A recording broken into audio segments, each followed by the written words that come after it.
நீங்கள் இப்போ பார்த்துட்டு இருக்கிறது வந்து பார்ட் 3 வீடியோ. பார்ட் 1 and 2 பார்க்கலன்னா அதை பார்த்துட்டு வாங்க. இது வந்து ஒரு பேட் பேரடைஸ். இங்கே வந்து மோர் தென் 3500 பேர்ட்ஸ் இருக்குது. நாங்கள் அங்கே பேர்ட்ஸ்லாம் பார்த்து முடிச்சுட்டு வெளியே வரும்போது எப்போவுமே ஷாப்ஸ் இருக்கும் இல்லையா, அந்த ஷாப்ஸ் வழியாக நாங்கள் வெளியே வந்தோம். இந்த ஷாப் தான் இப்போ நீங்கள் பார்த்துட்ருக்கீங்க.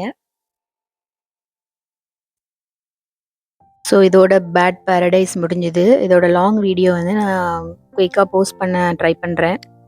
அப்புறமா அங்கேருந்து வந்துட்டு நாங்கள் ரொம்ப டயர்டாயிட்டோம். அதனால் லிட்டில் இண்டியாவுக்கு போய் அங்கே ஒரு காஃபி குடிச்சிட்டு கோமன விலாஸில் போய் காஃபி குடிச்சிட்டு அப்போ தான் எங்களுக்கு வந்து ஒரு பூஸ்ட் ஏற்றின மாதிரி இருந்தது. திருப்பி ரிட்டர்ன் வரும்போது மெரினா பே வழியாகவே வந்தோம். இது பாருங்கள், இது வந்து சிங்கப்பூர்ஸ் ஐகானிக் ஸ்பாட்டுன்னு நினைக்கிறேன், மர்லியான் ஸ்டாச்சு.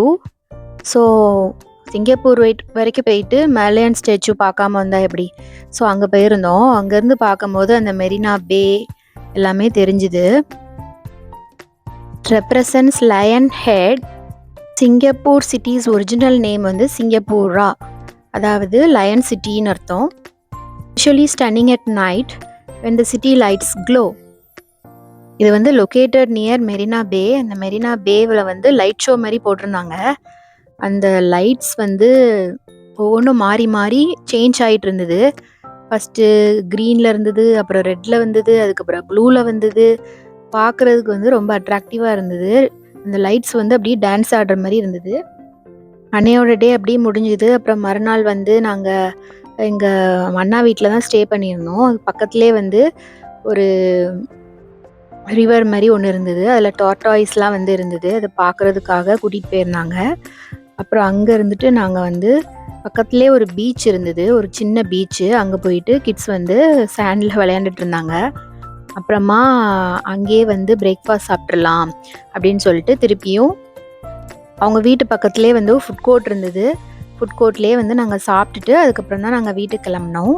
அப்புறம் அன்றைக்கே வந்து எங்களுக்கு இந்தியாவுக்கு ஃப்ளைட் இருந்தது. நாங்கள் வந்து டிரான்சிட்டில் தான் வந்து நாங்கள் போயிருந்தோம். So 3 days இருந்தாச்சு. அதுக்கப்புறம் எங்களுக்கு இந்தியாவுக்கு ஃப்ளைட் இருந்தது. ஸோ நாங்கள் சாப்பிட்டுட்டு அப்படியே வந்து முஸ்தஃபா சென்டர் போகணுன்ட்டு பிளான் பண்ணியிருந்தோம். அப்படியே சாப்பிட்டுட்டு பிரேக்ஃபாஸ்ட் சாப்பிட்டுட்டு முஸ்தஃபா சென்டரில் வந்து கொஞ்சம் பர்ச்சேஸ் பண்ண வேண்டியது இருந்தது. அதெல்லாம் பண்ணிவிட்டு வந்து நாங்கள் ஃப்ளைட் எடுத்துகிட்டு நாங்கள் அதுக்கப்புறம் சென்னை ரீச் ஆகிட்டோம்.